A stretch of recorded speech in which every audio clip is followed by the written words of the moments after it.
Well, speaking of which, let's see how dynamic this is going to be in the next drafting phase. Next phase. Gotta get my mouth working properly again. All right, Team SMG now on the blue side up against RSG-MY on the red side. Julian as well as Wanwan, never gonna see the light of day here. Valentina as well as Farmis, same goes, same goes. Game number 1 draft looking very, very similar in terms of bans. Now the big question is these final bans as well. With Team SMG banning out the Diggy, it does seem to imply they might still want to go for the Akai. And I like those faces on the coaches and analysts here. They're looking at each other knowingly. It's like, you really just did that, huh? Yeah, James is like, I guess we gotta ban the Diggy. And Lexia looks over, they really banned the Diggy, boys. But with RSG-MY, they see the Diggy ban, they're like, okay, Akai's most likely going to be that first pick. Are we going to let it through? Are we going to ban it out? Is it worth it? What is the giveaway, right? Because 2 major picks are gone. Do they still want to ban? Oh, instead they ban out the Beatrix. Yeah, that's understandable. Beatrix has been a core part of the winning team in both of the previous games. Getting rid of it just makes sense. Now, Team SMG, do they want to first pick the Akai again? Yes, they will. Diggy is gone. Why not? Man, this has got to be so boring for Box. Like, if I was in Box's position, I'd be like, oh, I got to play Akai again. All right, all right. It's kind of stuck in a box. It hurts. I don't want to be here anymore. This got significantly worse for me. But let's look at RSG-MY's position, right? They know for a fact that Akai was going to be that first pick coming in for Team SMG. If we can see it, they definitely saw it. How are they going to respond? Because HY, the last time he picked up Thamos, didn't have the best game in the world. Does he want to pick it up again? Yes, Thamos is going to get locked in as well as the Yve. Very similar draft to game number 1. This is curious from RSG-MY. Yes, both these heroes are very strong, but right now we are replicating the draft from game number 1, which they ended up losing. So I am hoping that they have a solution to be able to deal with this, because heavy spin is such a huge deterrent to heroes like the Tamas and the Yve, who both want to not be CC'd to really output their kit. Yep. If history repeats itself, we should be expecting a Lylia pick here. Okay, there we go. And is it going to be Esmeralda? I did see that the request was coming through. Yep, there we go. Esmeralda and as well as Lylia getting picked up for the side of Team SMG. And Esmeralda is a signature pick for Smooth. So it's going to be a tough matchup for HY, but RSG-MY have learned their lesson from the last time. They're going to pick up Cho now and deny it from Team SMG. So we're seeing a lot of, evolution and adaptation from specifically the draft in game number 1. It is quite interesting though. I personally don't really like the Cho on the side of RSG here. Yes, they want to deny it away from Team SMG, but I don't feel like it really contributes enough to the rest of their team. I guess we'll see what happens with the rest of their lineup, but right now, Team SMG have really annoying heroes to deal with. Yep, they're banning out the Karina. RSG-MY bans out Popo and Koopa.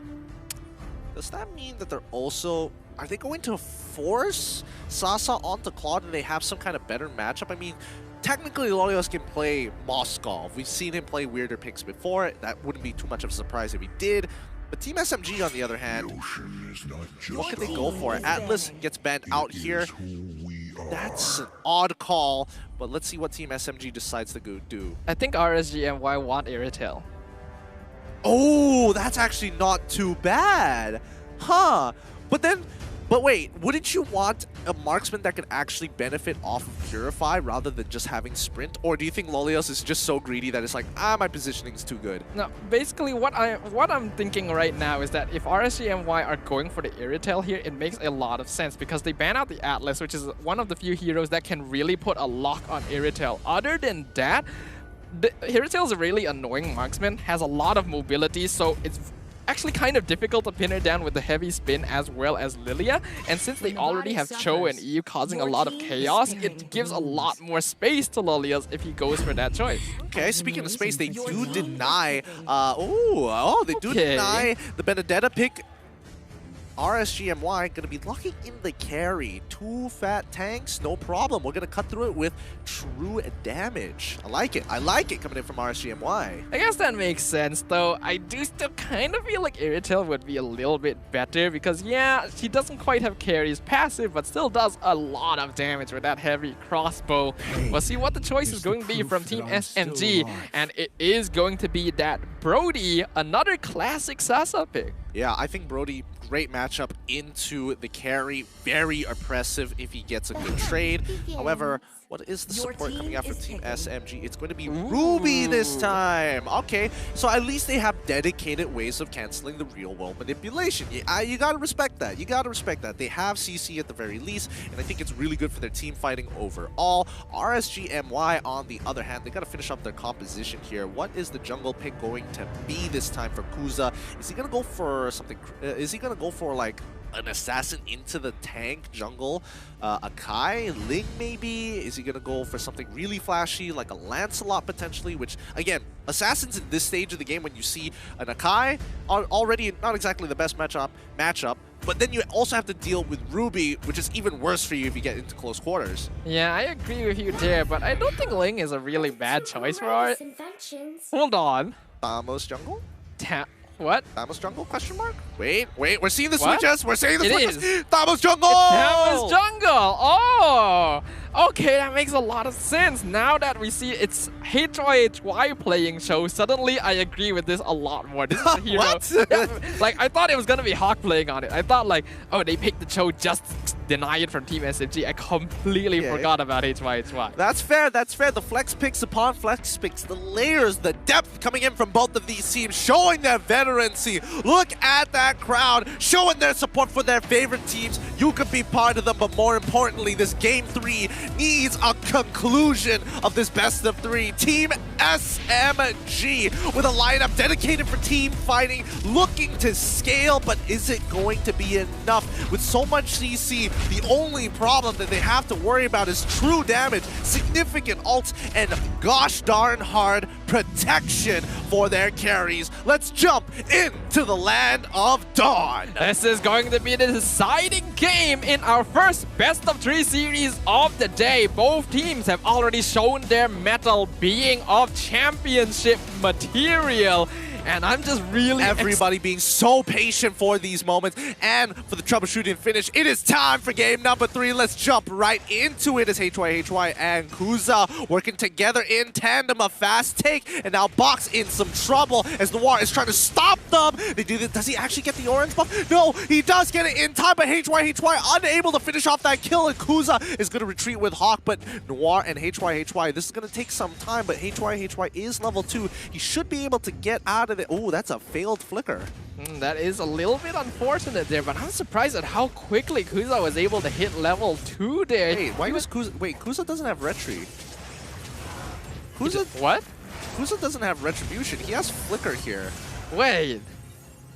Is that intentional? No, that can't be right. That can't be intentional, that can't right? Be right, huh? But wait, how did he hit level 2 without taking any of his buffs? That's the thing. For all intents and purposes, that just might be a visual bug. I'm just going to assume he's got retribution. Unless we see him flicker, then it's a different story. But right now, that orange buff is about to get stolen unless Kuza is going to do it. And it looks like, oh my goodness, we have confirmation Kuza is using flicker. Oh. He doesn't have retribution. Hawk now stunned. This is not good with no jungler. With no jungler with retribution, these neutral objectives are impossible to take, and Team SMG take first blood. That is not ideal. That means Kuza is going to be half the level of Box in the first 2 minutes, and with first blood drawn by Team SMG, things are already not in an ideal state for RSGMY. Wait, what's the idea of this? What's the point of not being able to take? Because if you don't have retribution, you can't get the Hunter's Knife, and you won't be able to clear this a little faster than it should. And even with the Demon Slayer, I don't think it's going to be enough. How are you going to take the turtle away from Akai? I don't know. normally in these sort of situations, you kind of expect this to be the birth of some kind of new meta, but I really can't make sense of this because not having Retribution makes a big impact in the amount of gold and EXP that you are actually earning from the jungle. Yeah, I mean, we don't usually see this very often, but Noir now getting some good hits onto Kuza for now. They would want to press the advantage. They find Kuza, unfortunately, and now they're on the run. RSGMY, not exactly the best start to the game. And this is, you know, Team SMG just pressing the advantage. Not the best start to the game is an understatement here. This is probably the worst start you could have. Already a 2k net worth lead for Team SMG, and Box already comfortable enough to invade and steal buffs away from RSGMY. Looking at the emblems here, yeah, things not too good. Box still double the level of the enemy jungler. Yeah, this is going to be rough. Kuza can't really do anything. And now the fact is he has Demon Slayer. He doesn't even have the Festival of Blood, making it extremely difficult to sustain. Lylia is now getting attacked here right on between his side, but he does find that first initial trade. However, Hate is going to be making sure that he gets put down into the dirt. HY doesn't even use his Way of the Dragon. Actually, no, he does use his Way of the Dragon, and Hate going to with Black Shoes away just in time. Yeah, that's going to be pretty good for Team SMG, but all things considered, Lylia's actually being able to trade 1-for-1 in that 1v4 situation is not too bad for him. It's just unfortunate that Team SMG are currently on 3k net worth difference 3 minutes into the game. This is not good. You don't want your enemy team to be this far ahead. And now HY gonna be caught out with the I'm offended, forced to flicker out.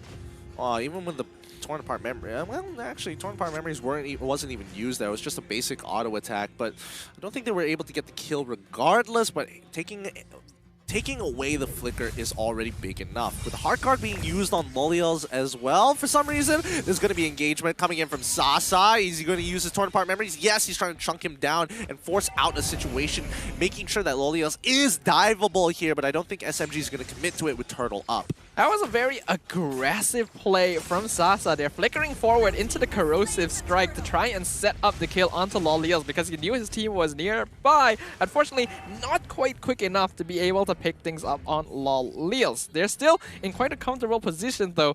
And now that I kind of think about it, I may know why Kuza didn't go for Retribution, but let's hold on for that until this tower is taken. Okay, sure thing. First, Tier 1 is going to be dropping RSGMY, not taking any engagements whatsoever. Box still 3 levels ahead of Kuza, 2 levels now ahead of Kuza. He has his Retribution, which is already big enough, but looks like he's going to be... Kuza has been farming that bottom side for a very long time. They are sacrificing Tier 1 turrets all across the board and basically all the buffs at this point. HY now in some trouble trying to get on out. Real world manipulation from Izanami, but it's going to be the torn apart memories that takes him out. Doesn't even get a chance to breathe. And we can see that Sasa was the one to claim that orange buff away from RSG as well. So right now, Team SMG are in a dominating position. But as I mentioned earlier, what I think the reason he went for Flicker instead of Retri here is that we saw Kuza, he hit level 2 and then invaded the jungle without taking a single buff.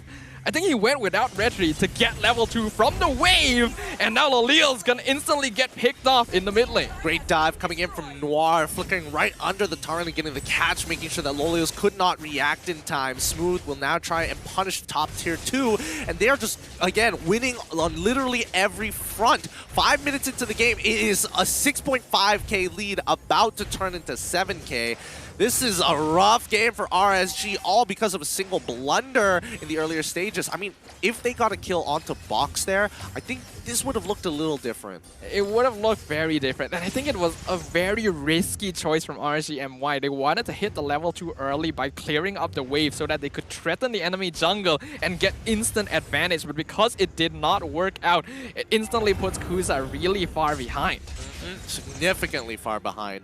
Now, the rest of Team SMG playing for the bottom side, they're looking to crack open the last Tier 1 before pressing their advantage back into the jungle, because Box, he farms his own side and then goes into the enemy side and starts farming as well, because why not? Smooth, look at him. He's taking on 2. He is 2 levels ahead against Lylia's and 3 levels ahead of Hawk. That's just not ideal here. And if you look at the matchup between Smooth and HYHY as well, because the Cho has been roaming around with his team so much, I'm not even sure if he counts as the EXP laner. He's playing more as a secondary roamer right now, and that's causing a lot of EXP differential between them and Team SMG. Yep, with Turtle gone, we do see Kuza. Will he be able to get that tier 1 down on bottom side? It looks like he should be able to claim that just in time. Yes, the rest of Team SMG just farming the enemy side, forcing Hawk to flicker, as well as Lylia to flicker out of the way from the heavy spin. Team SMG just slowly wrapping around RSG with their 8.3k lead. Kuza on the run, Smooth just pressuring him with his 2 levels up. And that advantage, Smooth is basically unkillable, and the same goes for Box. Right now, Noir still providing more information onto RSG as well. There's really no way for them to make an engagement. And 8 minutes in, still an 8k net worth lead for Team SMG. They are now threatening the mid-tier 2 tower. And there's literally nothing RSG can do to contest this. Yep. RSG just has to play the slow game here. This is the biggest lead we've seen so early on with Team SMG at 9k. I think this is almost over here. Both, I mean, the carries from Team SMG already have 2 items already complete. RSG barely getting their first ones done. Basically, the way that you can kind of consider these sort of metrics here, hold on a second, heavy spin, trying to push Kuza back into his team, not quite able to though. That flicker actually does come in handy in situations like this, but I'm not sure it's worth it. Well, speaking of worth it, topside, let's look at the damage, the gold ranking so far. Sasa just farming hard. Loliel's 3k down, and everybody else from the side of Team SMG having a good time. Look at Smooth. He can literally get on top of Loliel's. As long as he doesn't have those 2 items, he can get away for it for free. But now Noir, he wants to go for more. Real World Manipulation gets popped by Iza and Nami as the kick comes by.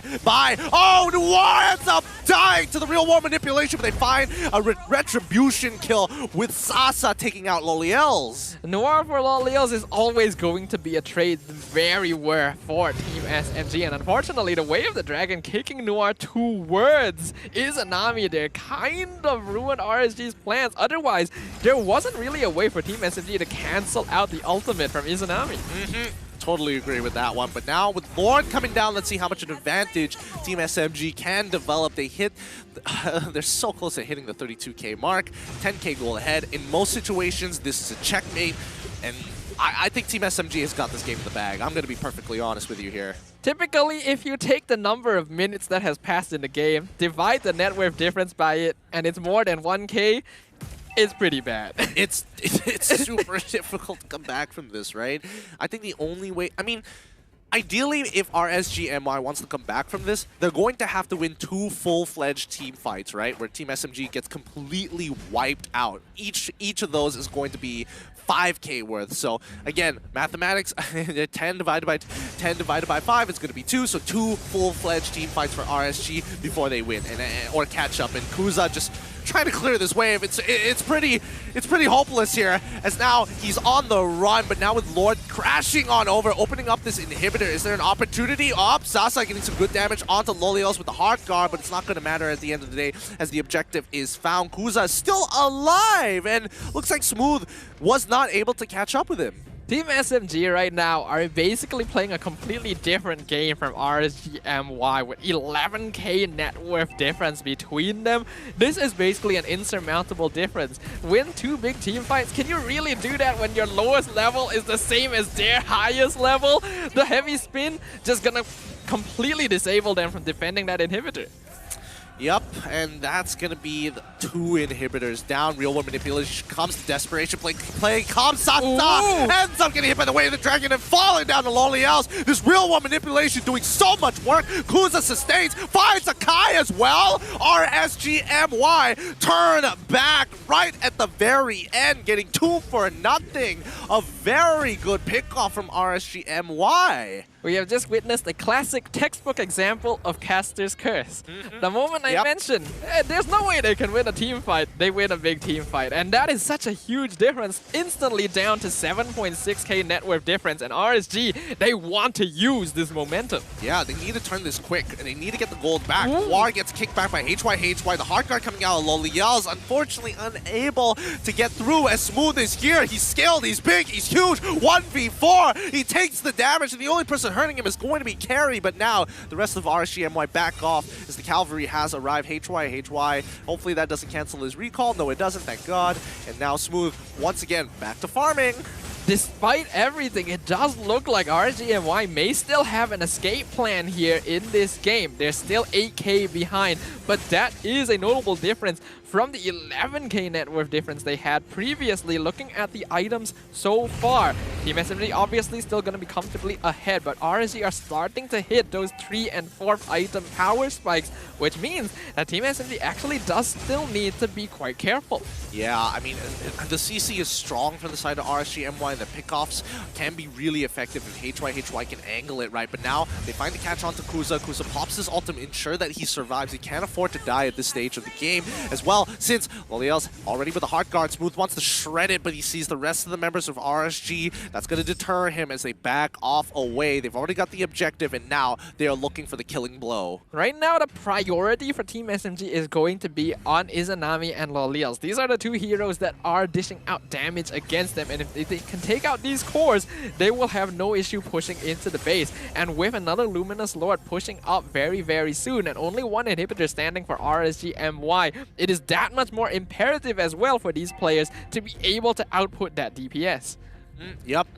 With this Lord walking through, let's see if RSGMY can buy that extra little bit of time. A lot of teams in this position, 42 to 33. Whoever has that 42 usually comes up on top. There's potential fight coming in for HY, but he's going to recall. He needs to take this front to front. And now, let's see how this is going to unfold as the Lord is going to be crashing through. Last inhibitor is going to fall. HY looking for opportunities, but Noir, he sees Kuza. He doesn't really want to pull him in just yet. He slows him down, but that's it. Kuza's down. Sasa has more than enough damage. HY doesn't find the pick, but Box is going to push them off. Hawk tries to go up, but Noir, it's already over. Hank is making sure he draws the line in the sand.